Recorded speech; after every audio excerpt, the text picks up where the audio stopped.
পেছনের এটা হচ্ছে বিগ ব্যান আর এদিকটা হচ্ছে যে ব্রিটিশ সংসদ ভবন। আমি এখন ওয়েস্টমিনিস্টারে আছি আর আমার এদিকে হচ্ছে যে লন্ডন আই।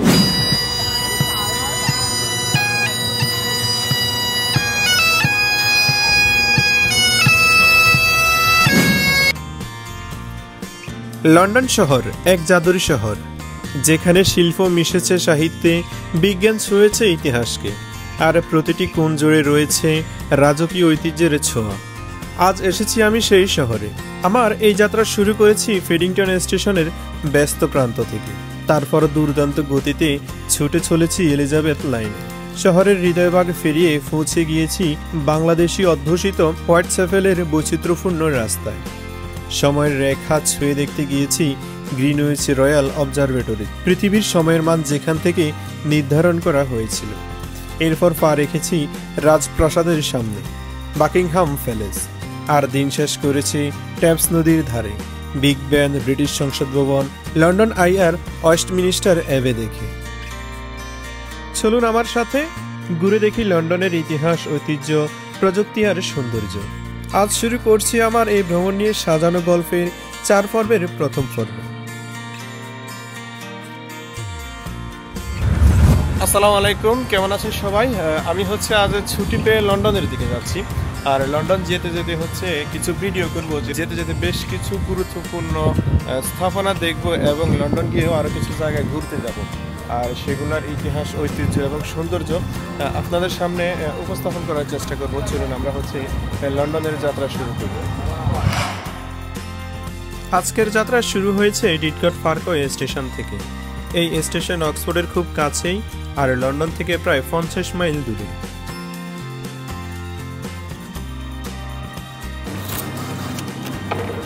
Thank you.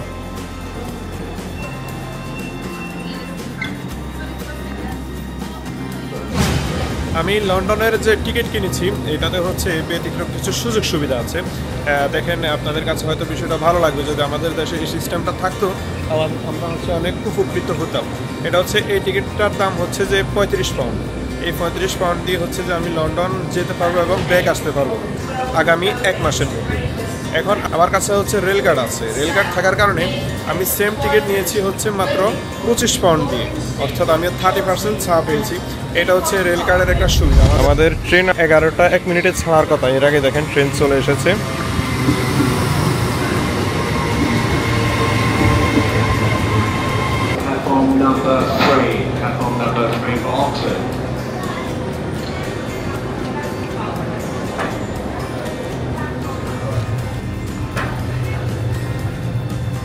আজ হচ্ছে শনিবার, তাই হচ্ছে যে ট্রেনগুলোতে যাত্রী পুরা।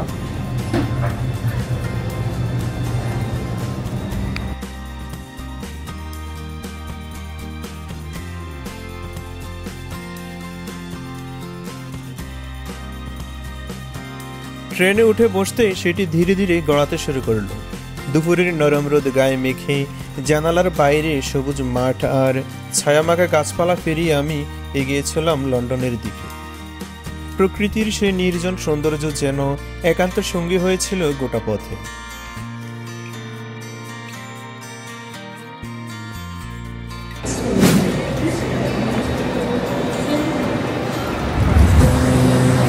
অবশেষে লন্ডন এসে পৌঁছালাম। আর আমি যে স্টেশনে নেমেছি এটার নাম হচ্ছে লন্ডন ফেডিংটন স্টেশন। আর এই স্টেশনটা হচ্ছে অনেক ঐতিহাসিক স্টেশন।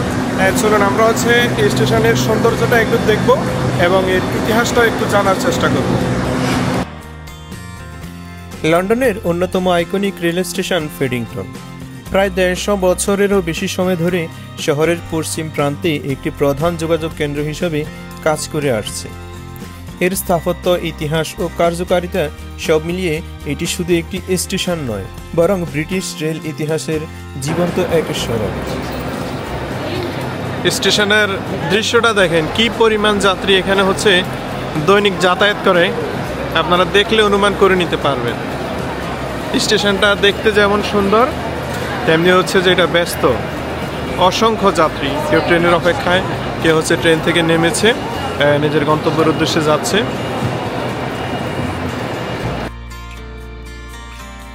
স্টেশনটি নির্মিত হয়েছিল 1854 সালে এবং এর মূল ডিজাইনার ছিলেন কিংবদন্তি প্রকৌশলী ইসম্বার্ট কিংডম ব্রুনেল। তার নকশায় আজও স্টেশনের গঠন ও রূপে প্রাণ ছড়িয়ে আছে। সময়ের সাথে সাথে স্টেশনটির আয়তন বাড়ানো হলেও মূল নকশার ধারাটিকে সম্মান জানিয়ে সম্প্রসারণ করা হয়েছে। এখান থেকে আপনি যাত্রা করতে পারবেন ইংল্যান্ডের পশ্চিমাঞ্চল ও ওয়েলসের বিভিন্ন গুরুত্বপূর্ণ শহরে, যেমন রিডিং, অক্সফোর্ড কিংবা সোয়ানসি। ফেডিংটনের নাম ইতিহাসের পাতায় আরও একবার উজ্জ্বল হয়ে ওঠে 1863 সালের 10ই জানুয়ারি, যখন এখান থেকে শুরু হয় পৃথিবীর প্রথম আন্ডারগ্রাউন্ড ট্রেন সার্ভিস। তখন ট্রেন চলত ফেডিংটন থেকে ফারিংটন পর্যন্ত। বর্তমানে এটি ইংল্যান্ডের লিভারপুল স্ট্রিট স্টেশনের পরে দ্বিতীয় ব্যস্ততম রেল স্টেশন হিসাবে পরিচিত। প্রতিদিন এখানে প্রায় 75,000 থেকে 90,000 যাত্রী যাতায়াত করে। আমি এখন ব্যস্ততম ফেডিংটন স্টেশন থেকে বেরিয়ে যাচ্ছি। আমার গন্তব্য হচ্ছে এখন হোয়াইটচ্যাপেল যাওয়ার সময় এখন অনেকগুলো হচ্ছে যে আন্ডারগ্রাউন্ড ট্রেন আছে। এর মাঝে আমি এখন যাব হচ্ছে যে এলিজাবেথ লাইনে করে। আমার পেছনে দেখেন, এটা হচ্ছে এলিজাবেথে যাওয়ার পথ। চলুন আমরা এলিজাবেথে করে যাব।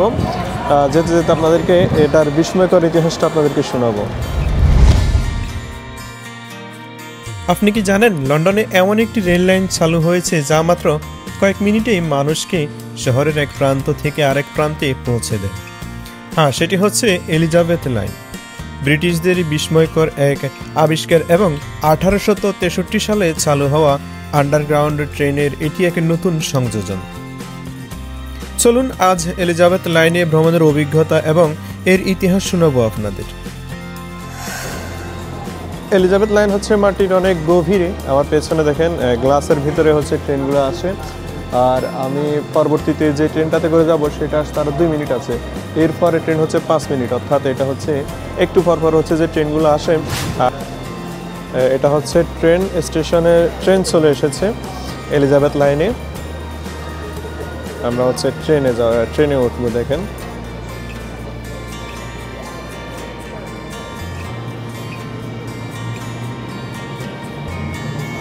গ্লাস খুলবে, গ্লাস এবং দরজা দুইটাই হচ্ছে একসাথে খুলেছে। এটা হচ্ছে গ্লাসের গ্লাস আর এদিকে হচ্ছে দরজা।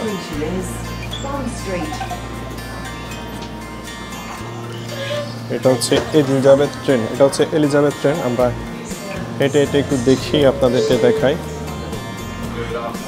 লন্ডন শহরে বেশ কয়েকটি আন্ডারগ্রাউন্ড ট্রেন সার্ভিস রয়েছে। এগুলোকে বলা হয়ে থাকে টিউব, আর এগুলোর মাঝে সর্বশেষ সংযোজন হচ্ছে এই এলিজাবেথ ট্রেন। এলিজাবেথ লাইন চালু হয় 2022 সালে রানী এলিজাবেথের নামে। এটি পূর্ব পশ্চিম লন্ডনের বিস্তীর্ণ অঞ্চলের 41টি স্টেশনকে সংযুক্ত করেছে। রিডিং, হিথ্রো, ক্যানারি ওয়ার্ফ থেকে শুরু করে এভিউড পর্যন্ত বিস্তৃত এই লাইন যেন গোটা শহরকে নতুনভাবে এক সূত্রে গেঁথে দিয়েছে। ঘন্টায় 90 মাইল গতির এই ট্রেন লন্ডনবাসীর যাতায়াতের সময় আগের তুলনায় অর্ধেকে নামিয়ে এনেছে।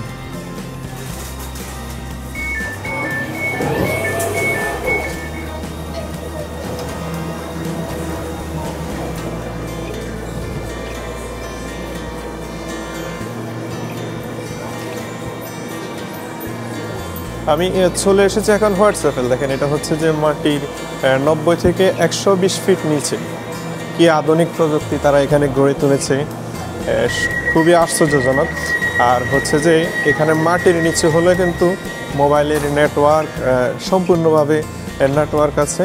আর হচ্ছে যে এই ট্রেনগুলোতে এসেছি, এগুলার স্পিড হচ্ছে প্রতি ঘন্টায় প্রায় হচ্ছে 90 মাইল স্পিড হচ্ছে যে এই ট্রেনগুলো চলে। আর আমার পেছনের দৃশ্যগুলো দেখেন, আন্ডারগ্রাউন্ডের দৃশ্য। এটি শুধু একটি নতুন ট্রেন সার্ভিস নয়, বরং লন্ডনের ভবিষ্যৎ পরিবহনের প্রতীক। আধুনিকতা, গতি ও আরামের এক নিখুঁত সমন্বয়। বর্তমানে এলিজাবেথ লাইন প্রতিদিনই 7 থেকে 8 লক্ষ যাত্রী বহন করে। একই সাথে যাত্রীদের সময় বাঁচায় আর শহরের পরিবহন ব্যবস্থার চাপ হ্রাস করে। আপনি যদি লন্ডন আসেন, অন্তত একবার এলিজাবেথ লাইনে ছড়ে দেখুন। হয়তো এই যাত্রাটাই হতে পারে আপনার ভ্রমণের সবচেয়ে স্মরণীয় মুহূর্তগুলোর মাঝে একটি।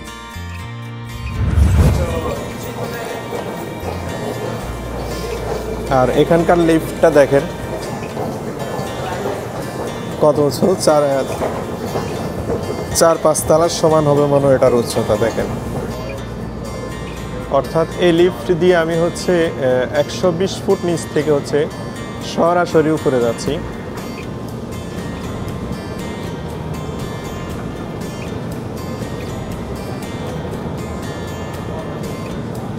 আর পেছনে দেখেন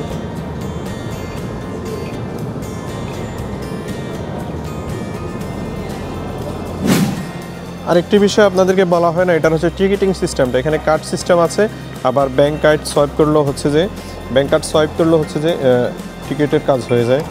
এই আমি আমার ব্যাংক কার্ড সোয়াইপ করলাম, গেট খুলে গিয়েছে,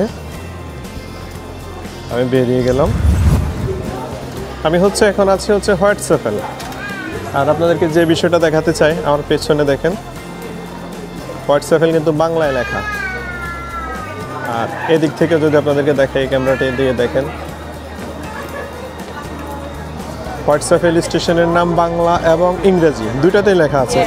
হ্যাঁ দেখেন, এদিক থেকেও দেখা যাচ্ছে হোয়াইট চ্যাপেল স্টেশন। আর হোয়াইট চ্যাপেল স্টেশনের নাম ইংরেজির পাশাপাশিতে বাংলায় স্থান পায় হচ্ছে 2022 সালে। এই হোয়াইট চ্যাপেল এরিয়াতে হচ্ছে প্রায় 40% বাংলাভাষী, অর্থাৎ বাংলাদেশি এবং ইন্ডিয়ান বাংলাভাষী মানুষ বসবাস করে। তাদের সম্মানার্থে এটার নাম হচ্ছে যে ইংরেজির পাশাপাশি বাংলায় এটার নাম স্থান দেওয়া হয়েছে। আর এটা হচ্ছে আমার পেছনে, এটা হচ্ছে হোয়াইট চ্যাপেল। আর হোয়াইট চ্যাপেলকে বলা হয়ে থাকে লন্ডনের গুলিস্তান। চলুন আমরা হচ্ছে যে হোয়াইট চ্যাপেলের দিকে যাব, বা হোয়াইট চ্যাপেল তো এসেছি, চলুন আমরা হচ্ছে হোয়াইট চ্যাপেলের ওই দিকে যাব, আপনাদেরকে হোয়াইট চ্যাপেলের ওই দিকটা দেখাবো। হোয়াইট চ্যাপেল আছে সুন্দর একটি বিষয় চোখে পড়লো, দেখেন ফিলিস্তিনের পক্ষে হচ্ছে যে ক্যাম্পেইন চলছে, আর যিনি নেতৃত্ব দিচ্ছেন তিনি কিন্তু মুসলিম না। Thank you. হোয়াইট চ্যাপেল নামটির উৎপত্তি হয়েছে হোয়াইট চ্যাপেল নামের সাদা একটি গির্জা থেকে। এই গির্জাটি প্রথম নির্মিত হয় 1100 শতকে বা তার কিছু পরে। চার্চটি সাদা চুন লেফা দেওয়ালের জন্য পরিচিত ছিল, যা দূর থেকে উজ্জ্বল দেখা যেত। স্থানীয় মানুষেরা একে ডাকত দ্য হোয়াইট চ্যাপেল, অর্থাৎ সাদা চ্যাপেল বা গির্জা। এই ছোট্ট সাদা গির্জার চারপাশে যেহেতু বসতি গড়ে উঠেছিল, তাই এলাকাটি ধীরে ধীরে হোয়াইট চ্যাপেল নামে পরিচিতি পেতে শুরু করে। গির্জাটি বহুবার ধ্বংস ও পুনর্নির্মাণ করা হয়েছে। দ্বিতীয় বিশ্বযুদ্ধ চলাকালে এটি একবার জার্মান বোমায় ধ্বংস হয়ে যায়। বর্তমানে আলতাবালি পার্কে এই গির্জার স্মৃতিচিহ্ন হিসাবে একটি জায়গা সংরক্ষিত আছে।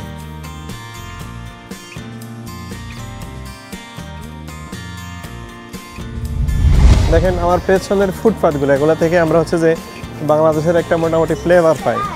এখানে বোরকা, হিজাব, হচ্ছে যে গেঞ্জি বা টি শার্ট সব কিছু এখানে পাওয়া যায়। 10 পাউন্ড, 5 পাউন্ড এইসব দামে হচ্ছে যে এগুলো এখানে বিক্রি হয়।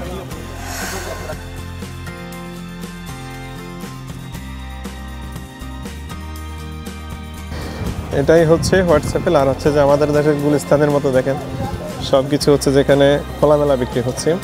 আর এ পাশে হচ্ছে যে হোয়াইট চ্যাপেল কাঁচা বাজার, নাম কিন্তু বাংলাতেই লেখা। আর এখানে শাক সবজি ফল সব কিছুই পাওয়া যাচ্ছে। আর এখানে কিন্তু সব কিছুর দাম তুলনামূলক একটু বেশি। চেরি ফল দেখেন 9.99।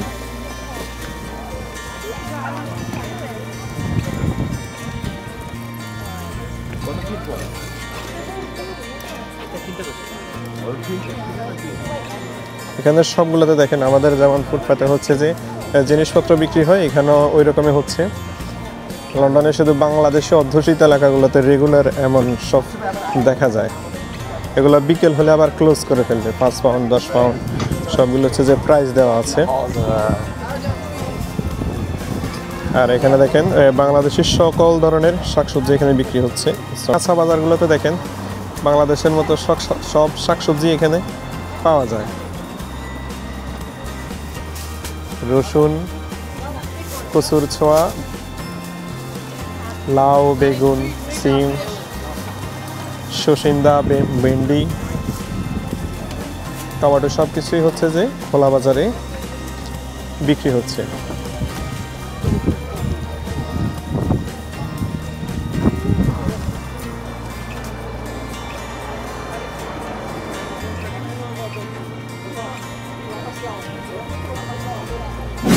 হোয়াইট চ্যাপেল দেখেন এখানে একটি রেস্টুরেন্ট, বাংলাতে এটার নাম দেওয়া পঞ্চখানা। আর কি কি আইটেম আছে বাংলাদেশের সব কিছুই মোটামুটি এখানে পাওয়া যায়। ফুচকা চটপটি থেকে শুরু করে সব কিছু এখানে আছে। আর খাবারের আইটেমগুলো এখানে লিস্ট দেওয়া আছে। মোটামুটি বাংলাদেশের হোটেলের মতো এটা দেখতে। হোয়াইট চ্যাপেলে আমার পেছনে দেখেন হাজি নান্নার বিরিয়ানি। এটা হচ্ছে হাজি বিরিয়ানি আমরা যেটা চিনি বাংলাদেশে, এটার একটা শাখা এখানে। এখানে লন্ডনের হোয়াইট চ্যাপেলে বা পুরো লন্ডন শহরে এরকম অনেকগুলো শাখা রয়েছে এদের।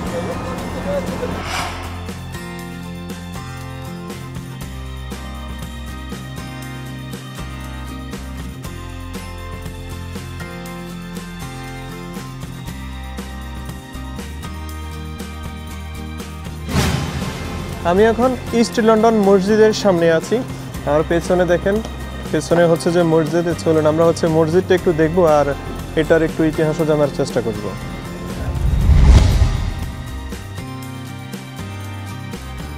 1900 এর দশকে ব্রিটেনে বিশেষ করে সিলেটি বাংলাদেশিদের মাধ্যমে মুসলিম অভিবাসন শুরু হয়।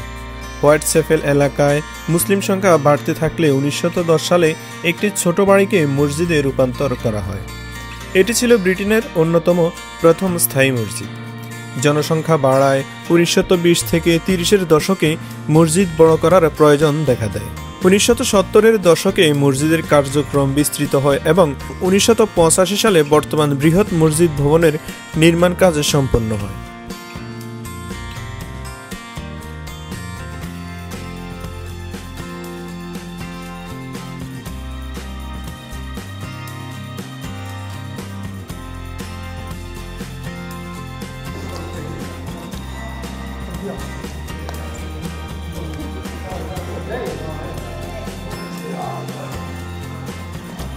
একজনে খেজুর বিলাচ্ছে মসজিদে, খেজুর ফেলাম একটা।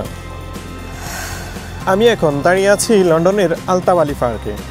আমার চারপাশে দেখেন এটা হচ্ছে পার্ক। আর এই পার্ক হচ্ছে সে ঐতিহাসিক পার্ক যেখানে আমরা প্রায় সময় দেখি যে বিএনপি, আওয়ামী লীগ, জামাতের বিভিন্ন বিক্ষোভ সমাবেশ বা বিভিন্ন ধরনের প্রোগ্রাম হয়ে থাকে।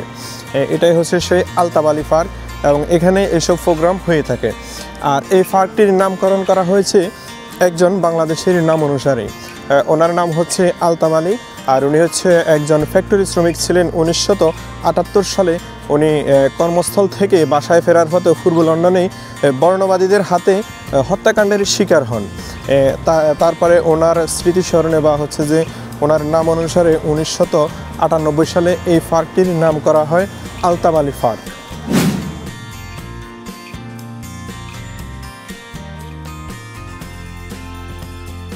আমি এখন দাঁড়িয়ে আছি আলতাব আলী পার্কের এক কর্নারের শহীদ মিনারের সামনে। আর পেছনে দেখেন এটা হচ্ছে শহীদ মিনার। এটা হচ্ছে ইউকে সরকার এবং বাংলাদেশি কমিউনিটির উদ্যোগে হচ্ছে যে 1999 সালের ফেব্রুয়ারি মাসে হচ্ছে যে বাংলাদেশের শহীদ মিনারের আদলে বা হচ্ছে যে দেখতে একই রকম এই শহীদ মিনারটি স্থাপন করা হয়েছিল। আর এটা হচ্ছে বাংলাদেশের বাহিরের প্রথম শহীদ মিনার, যেটা হচ্ছে যে বাংলাদেশের শহীদ মিনারের আদলেই হচ্ছে তৈরি করা হয়েছে। চলুন আমরা কাছে গিয়ে একটু দেখি।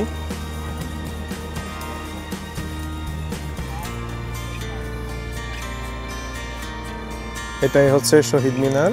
আর হচ্ছে প্রতিষ্ঠার ক্ষেত্রে কাদের কাদের ভূমিকা ছিল এখানে লেখা আছে দেখেন।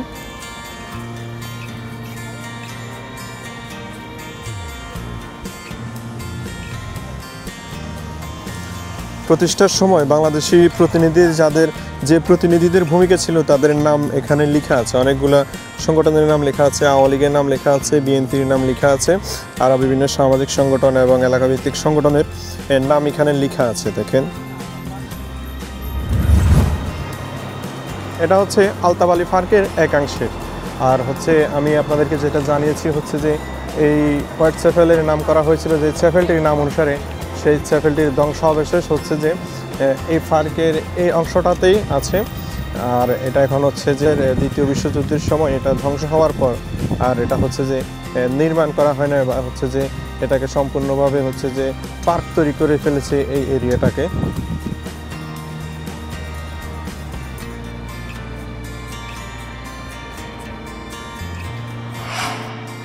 লন্ডন ভ্রমণের আজকের পর্ব এখানে শেষ করছি। পরবর্তী পর্বে দেখবেন পৃথিবীর সর্বশেষ পালতোলা জাহাজ কাটিসার্ক টেমস নদীর তলদেশের গ্রিনউইচ টানেল, রয়্যাল অবজারভেটরি, যেখান থেকে পৃথিবীর সময়ের মান নির্ধারণ করা হয়েছিল।